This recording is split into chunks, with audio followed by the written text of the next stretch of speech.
बिस्मिल्लाहिर्रहमानिर्रहीम अल्हम्दुलिल्लाहि रब्बिल आलमीन वसल्लल्लाहु अला सय्यदिना मुहम्मद व आलिहि त्ताहिरीन अल्लाहुम्मा सल्लि अला मुहम्मद व आलि मुहम्मद। बात हो रही थी खुम्स के हवाले से कि क्या आज के इस दौर में आइम्मा अलैहिमुस्सलातु वस्सलाम ने अपने शिया के लिए खुम्स को मुबाह करार दिया है या इस ज़माने में भी खुम्स की अदायगी वाजिब है। तो अर्ज़ किया था कि सही बात तो यह है कि हर बंदा अपने मर्ज तक़लीद की तरफ रुजू करे और अक्सर जो मराज दीन मौजूद हैं वो इस दौर में भी खुम्स की अदायगी को वाजिब करार देते हैं। लेकिन अर्ज़ किया था चूँकि कुछ लोग सोशल मीडिया पर उन अहादीस को लेके आ रहे हैं कि जिनसे ये साबित कर रहे हैं कि खुम्स को आइम्मा ने मुबाह किया इस दौर में, तो ज़रूरत पेश आई कि मोमिनीन की आगाही के लिए इस बहस को तफसील से बयान किया जाए। तो पिछले प्रोग्राम में हमने वो अहादीस ज़िक्र की हैं कि जिन अहादीस के ज़रिए से ये साबित करने की कोशिश की जा रही है कि आइम्मा अलैहिमुस्सलाम ने मुबाह किया है, जबकि हमारे यहाँ मुकाबिल में भी दलीलें हैं जो खुम्स के वजूब को साबित करती हैं। तो इल्मी अमानत का तकाज़ा ये था कि उन अहादीस को जहाँ ज़िक्र किया गया है उसके मुकाबिल जो खुम्स के वजूब पर दलीलें हैं उनको भी ज़िक्र किया जाए, ताकि पता चले कि जो फ़ुक़हा खुम्स को वाजिब करार दे रहे हैं वो अपनी जेब से नहीं बना रहे बल्कि उनके पास भी दलील है। पहली दलील जो खुम्स के वजूब को साबित करने के लिए दी जा सकती है वो कुरान मजीद की आयत है, सूरह अनफाल 41 नंबर आयत। बिस्मिल्लाहिर्रहमानिर्रहीम वअलमू अन्नमा गनिमतुम मिन शैइन फ़अन्न लिल्लाहि खुमुसहु वलिर्रसूल वलिदिल क़ुरबा वल यतामा वल मसाकीन वब्न सबील इन कुंतुम आमनतुम बिल्लाह।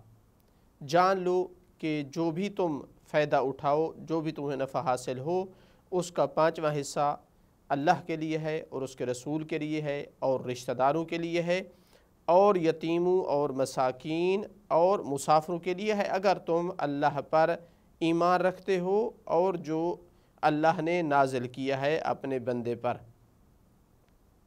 उस पर तुम ईमान रखते हो। तो आयत जो है उसने खुम्स को वाजिब भी साबित किया है और जो खुम्स जिनका हक़ है उनको भी ज़िक्र किया है। जिनका हक़ है वो अल्लाह और उसका रसूल और ज़िल क़ुरबा रिश्तेदार। रिवायात ने तफसीर दी है कि ज़िल क़ुरबा से मुराद आइम्मा अलैहिमुस्सलाम है। तो 3 हिस्से जो है वो अल्लाह का ताला का एक हिस्सा, रसूलुल्लाह सल्लल्लाहु अलैहि वसल्लम का एक हिस्सा और इमाम का, ये तीनों मिलाकर इसको सहम इमाम कहा जाता है चूँकि ये इमाम के हवाले करने होते हैं। और 3 हिस्से जो है यतीम सादात का, मसाकीन सादात का और इब्न सबील यानी मुसाफिर सैयद का। यहाँ पर आयत अन्नमा गनिमतुम मिन शै, लुग़त में गानिमा यानी फ़ायदा उठाना, नफ़ा उठाना। अगरचे बाज़ ने इसकी तफसीर जो है वो गनीमत से की है, लेकिन लुग़त में लफ्ज़ मादा जो है गैन नून मीम ख़ास नहीं है गनीमत के साथ, बल्कि गनीमत उसका एक मिसदाक है। तो लुग़वी माना आम है लेकिन मशहूर हो गया इस्तेमाल गनीमत में, चूँकि वो एक ख़ास किस्म का वो भी फ़ायदा है तो उसको गनीमत कहा जाने लगा। तो कुरान की तफसीर जो है सही वो होती है जो लुग़वी माना से की जाए, चूँकि बाद वाली मुस्तलहात से कुरान मुतासिर नहीं है, कुरान पहले नाजिल हुआ है। तो जो लुग़त में माना पाया जाता था कुरान उस माना में नाजिल हुआ है। और एक से ज़्यादा रिवायत भी यही तफसीर देती है कि गानिमा यानी जो भी इंसान फ़ायदा उठाता है। तो लिहाजा ये आयत वाज़ेह है और दलालत कर रही है इस माने पर कि जो भी तुम फ़ायदा उठाओ उसका खुम्स तुम पर वाजिब है अगर तुम ईमान का दावा रखते हो। तो पहली दलील खुम्स के वजूब पर यह है कि कुरान मजीद की आयत है जो अपनी दलालत में वाज़ेह है। दूसरी दलील जो खुम्स के वजूब पर दी जा सकती है वो तकरीबन इजमा है, यानी बहुत कम उलमा हैं कि जो खुम्स को वाजिब नहीं समझते हैं। मिसाल के तौर पर आप शराइउल इस्लाम में या जवाहिरुल कलाम में आप देख सकते हैं कि कितने उलमा से उन्होंने नकल किया है कि वो खुम्स के वजूब के कैल हैं और कितने उलमा से साहिब जवाहिर ने इजमा का दावा नकल किया है कि इस बात पर इजमा है कि जो है खुम्स हर नफ़ा में वाजिब है। तो ये हो गई हमारे पास दूसरी दलील। तीसरी दलील रिवायात हैं। रिवायात में आप मुलाहज़ा कर सकते हैं वसाइल शिया जिल्द नंबर 9 सफ़ा नंबर 500 باب نمبر 8۔ اس باب کا عنوان کیا ہے؟ عنوان یہ ہے کہ جو کچھ اپنے اور اپنے اہل و عیال کے اخراجات سے بچ جائے اس پر خمس واجب ہے، اور جو بھی انسان کو منافع حاصل ہوں ان میں سے خمس نکالنا واجب ہے۔ اس عنوان کے تحت یعنی اس باب کے تحت صاحب وسائل نے بہت ساری روایات نقل کی ہیں جو تقریباً 10 کے قریب ہیں۔ ان میں سے آپ مثلا حدیث نمبر 3 کو دیکھیں، علی بن محضیار یہ روایت نقل کر رہے ہیں۔ یہ روایت صاحب وسائل نے تہذیب الاحکام سے لی ہے۔ وہ کہتے ہیں کہ ابو علی بن راشد نے مجھے کہا کہ میں نے امام علیہ السلام سے عرض کیا کہ آپ نے مجھے اپنے امر کو نافذ کرنے کا حکم دیا ہے اور آپ نے فرمایا ہے کہ میں آپ کا حق وصول کروں، تو میں یہ پوچھنا چاہتا ہوں کہ آپ کا کون سا حق ہے؟ یعنی آپ کے شیعہ کو میں نے جب یہ بات بتائی تو ان میں سے کچھ نے مجھے کہا کہ امام کا ہم پر کیا حق ہے، تو مجھے جواب نہیں آتا تھا کہ میں کیا بتاؤں۔ یعنی پوچھنا چاہتا ہے کہ آپ نے جو مجھے امر دیا ہے کہ میں آپ کا حق وصول کروں، تو شیعہ پوچھ رہے ہیں کہ کون سا حق ہے جو میں وصول کروں، مجھے بتائیے، ذرا تفصیل دیجئے۔ تو امام علیہ السلام نے جواب میں کہا کہ ان پر خمس واجب ہے۔ تو میں نے عرض کیا مولا کس چیز میں خمس ہے؟ امام علیہ السلام نے فرمایا ان کے ساز و سامان میں، ان کے آلات صناعت میں، اور جو کچھ انہوں نے اپنی صناعت اور کاریگری سے کمایا ہے اس میں خمس ہے۔ تو میں نے عرض کیا مولا کیا تاجر اور مزدور جو اپنے ہاتھ سے کام کرتا ہے اس پر بھی ہے؟ تو امام علیہ السلام نے فرمایا اگر ان کے پاس خرچ اخراجات کے بعد بچ جاتا ہے تو ان پر بھی خمس ہے۔ یہ حدیث سند کے حوالے سے صحیح ہے اور دلالت کے حوالے سے کوئی شک و شبہ اس میں نہیں ہے کہ ہر قسم کی بچت میں امام علیہ السلام نے شیعہ سے خمس وصول کرنے کے لیے بندے کو مامور کیا تھا کہ شیعہ سے جو ہے وہ چیزوں میں خمس لے۔ یہ 3 نمبر حدیث ہے اس باب کی۔ حدیث نمبر 4 ملاحظہ کیجئے اسی باب کی، یہ حدیث بھی سند کے حوالے سے معتبر ہے، یہ بھی انہوں نے تہذیب الاحکام ہی سے لی ہے صاحب وسائل نے۔ علی بن محضیار سے یہ حدیث ہے، وہ کہتا ہے کہ ابراہیم بن محمد الحمدانی نے امام تقی علیہ السلام کی طرف لکھا کہ علی بن محضیار نے مجھے آپ کے والد گرامی کا خط پڑھایا ہے، یعنی امام علی نقی علیہ السلام کا، کہ جس میں لکھا ہے کہ جو بھی ساز و سامان والے لوگ ہیں، یعنی جن کے پاس کوئی جائیداد ہے، پراپرٹی ہے، ان پر خمس واجب کیا گیا ہے، اور وہ چھٹے حصے کا آدھا حصہ ہے جو خرچ اخراجات کے بعد ہے، اور جس کی جائیداد اس کے اخراجات کو پورا نہ کرے اس پر چھٹے حصے کا آدھا حصہ نہیں ہے اور نہ ہی کچھ اور ہے۔ یہ خط میں لکھا تھا۔ تو سوال اب کیا ہے؟ تو ہمارے ہاں لوگ اس مسئلے میں مختلف ہو گئے ہیں۔ بعض نے کہا ہے کہ جائیداد پر خمس ہے، اس پر جو اخراجات ہوتے ہیں ان کو نکالنے کے بعد جائیداد پر خمس ہے، اور جو بادشاہ کو خراج اور ٹیکس دیا جاتا ہے وہ بھی نکالنے کے بعد خمس ہے، نہ کہ آدمی اور اس کے اہل و عیال کے اخراجات کے بعد۔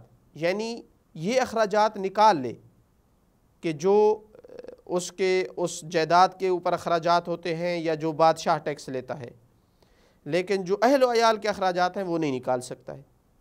کچھ یہ کہہ رہے ہیں، اس سے سمجھا جا رہا ہے کہ کچھ کہہ رہے تھے کہ نہیں، اپنے اور اپنے اہل و عیال کے اخراجات بھی نکالنے کے بعد خمس ہے۔ تو امام علیہ السلام نے جواب میں لکھا، اور اس خط کو پھر اس جواب کو علی بن محضیار نے بھی پڑھا۔ کیا تھا جواب نے؟ کہ امام علیہ السلام نے فرمایا آدمی پر خمس ہے اپنے اور اپنے اہل و عیال کے اخراجات اور بادشاہ کا ٹیکس نکالنے کے بعد، یعنی اپنے اہل و عیال کے اخراجات بھی نکال سکتا ہے۔ یہ حدیث دلالت میں بھی واضح ہے کہ تمام جو منافع ہیں انسان کی کمائی کے ان میں خمس ہے اپنے اخراجات نکالنے کے بعد، اور سند کے حوالے سے بھی صحیح ہے۔ امام علی نقی علیہ السلام اور امام محمد تقی علیہ السلام کے زمانے میں شیعہ پر واجب تھا اور دے رہے تھے۔ حدیث نمبر 5 وہ بھی صحیح و سند ہے اسی باب میں، اور اس میں بھی खुम्स के वजूब को ज़िक्र किया गया है। हदीस नंबर 6 इसी बाब की, ये हदीस साहिब वसाइल ने उसूल काफ़ी से नकल की है। सनद के हवाले से ये भी सही है कि जिसमें मस्मा कहता है कि मैंने इमाम मूसा काज़िम अलैहिस्सलाम से खुम्स के बारे में पूछा तो इमाम अलैहिस्सलाम ने फरमाया, जो भी लोगों को फ़ायदा हो, थोड़ा हो या ज़्यादा, उस पर खुम्स है। अब न सनद में कोई इश्काल है इसके और न ही दलालत में, ये इमाम मूसा काज़िम अलैहिस्सलाम से। तो मुतअद्दिद आइम्मा अलैहिस्सलाम से अहदीसें इस बाब में नकल हैं और सही हैं, सनद के हवाले से वाज़ेह हैं दलालत में कि लोगों को जो फ़ायदा हासिल होता है उसमें खुम्स है। तकरीबन 10 हदीसें हैं, इनमें से 4 हदीसें तो तकरीबन सबके नज़दीक सही हैं सनद के हवाले से, लेकिन बाज़ के नज़दीक कुछ और अहादीस भी सनद के हवाले से सही है, चूँकि इल्म रिजाल में जो मबानी हैं उलमा में के चूँकि इल्म रिजाल में जो मबानी हैं उलमा के उनमें इख्तिलाफ़ की वजह से फिर बाज़ हदीसों की सनद में इख्तिलाफ़ हो जाता है कि सही है या नहीं। ये है इस बाब में हदीसें। बाब नंबर 1 इसी जल्द का यानी अबवाब खुम्स में से बाब नंबर 1, बाब नंबर 2, बाब नंबर 3 अबवाब अनफाल में से, उनमें भी अहादीस हैं, यानी इन अबवाब में भी कुछ अहादीस मौजूद हैं जो खुम्स की वजूब पर दलालत करती हैं। तो अब तक वाज़ेह हो गया कि सिर्फ़ ऐसा नहीं है कि हमारे पास सिर्फ़ वो हदीसें हैं जो खुम्स को हलाल करने पर दलालत कर रही हैं। हमारे पास कुरान मजीद की आयत है जो वजूब पर दलालत कर रही है, हमारे पास तकरीबन यानी इजमा की मिसल है उलमा का कौल, हमारे पास सही सनद मुतअद्दिद हदीसें हैं जो खुम्स को वाजिब करार दे रही है, और चौथी दलील जो अक़ल के तौर पर पेश की जाती है, अगरचे यह मौरद ऐसा है कि जो यानी अक़ल का मैदान नहीं है, चूँकि अहकाम है फ़िक़ही अहकाम, तअब्बुदी अहकाम, लेकिन अक़ल तायीद ज़रूर करती है यहाँ भी कि खुम्स अगर वाजिब किया गया था तो इस वजह से वाजिब किया गया था कि जो सहम सादात है वो इमाम अलैहिस्सलाम को मिले और इमाम अलैहिस्सलाम उससे दीन का काम करें, चूँकि ये माकूल नहीं है कि इतने लोगों का खुम्स इमाम अलैहिस्सलाम के लिए होता कि वो अपनी ज़ात पे ख़र्च करे, उनको कितना एक ज़रूरत होती थी। इसलिए ताकि चूँकि इमाम है, जहाँ भी ज़रूरत पड़े, दीन को फ़ायदा हो, लोगों की ज़रूरत हो, रफ़ाई काम हो, जहाँ भी करना चाहे ख़र्च कर सके। चूँकि हकीकी खलीफा वो है तो उसको इक्तिसाद यानी का प्रॉब्लम ताकि न हो, अल्लाह ताला ने उनके लिए एक बजट बना दिया है। और जहाँ तक सहम सादात का है तो ताकि सादात जो है वो दर बदर की ठोकरें न खाएं, और ज़कात उनके लिए हराम की है, आम आदमी की ज़कात, तो खुम्स उनके लिए हिस्सा बनाया है। अगर ये ज़रूरत थी तो ये ज़रूरत आज भी मौजूद है, आज भी दीन के कामों के लिए वैसे ही ज़रूरत है खुम्स की, और आज भी सादात माशाअल्लाह जो है साहिब हाजत सादात मौजूद हैं। तो जो हाजत थी खुम्स के वाजिब करने की वो आज भी मौजूद है। तो अक्ल भी इस बात की तायीद कर रही है, हम इसको दलील नहीं बना सकते, लेकिन तायीद कर रही है इस बात की कि खुम्स जिस मकसद के लिए वाजिब था वो मकसद आज भी मौजूद है। तो एक जानिब से हमारे पास ऐसी रिवायात हैं जिनको हमने पहले अपने प्रोग्राम में ज़िक्र किया है कि जो खुम्स के हलाल होने पे दलालत कर रही हैं, और एक जानिब से हमारे पास इतनी अदिल्ला हैं जो खुम्स को वाजिब करार दे रही हैं। इंशाअल्लाह इससे अगले प्रोग्राम में बयान करेंगे कि हम किस तरह जो है इनके दरमियान जम कर सकते हैं और क्या नतीजा है जो हम इनसे ले सकते हैं और वो नतीजा सही नतीजा हो और काबिल कबूल हो।